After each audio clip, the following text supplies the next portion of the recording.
जिंदगी के तराजू में अपनी सांसें गिरवी रख के अपने बच्चों के लिए सांसें खरीदता है, ये होता है बाप।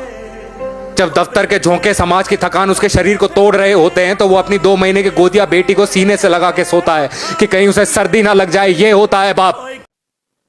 एक पिता की अपने पुत्र के जीवन में कितना महत्वपूर्ण रोल होता है इस वीडियो में देखिए और अपने पिता को कद्र करिए।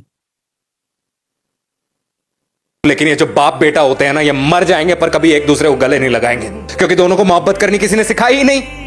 एक बेटा कभी नहीं समझ सकता कि उसका जो बाप है वो उसका हाथ छोड़ देगा पर उसका साथ कभी नहीं छोड़ेगा यार।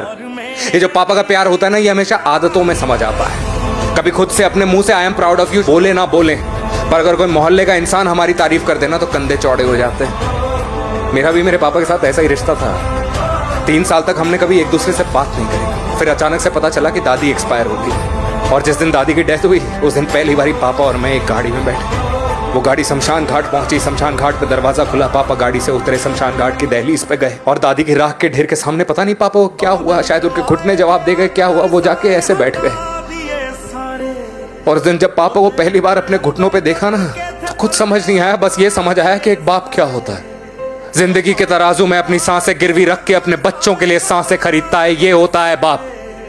जब दफ्तर के झोंके समाज की थकान उसके शरीर को तोड़ रहे होते हैं तो वो अपनी 2 महीने की गोदिया बेटी को सीने से लगा के सोता है कि कहीं उसे सर्दी ना लग जाए, ये होता है बाप। अपनी पूरी जिंदगी राख कर देता है अपने बच्चों को अपने पैरों पे खड़ा करने के लिए। और आज जब मेरे पापा अपने घुटनों पे हैं तो मुझे समझ नहीं आ रहा कि इन्हें अपने पैरों पे कैसे खड़ा करूं। क्या इतना मुश्किल होता है किसी इंसान को अपने पैरों पे खड़ा करना? क्या इतना मुश्किल होता है एक पिता के प्यार को समझ पाना?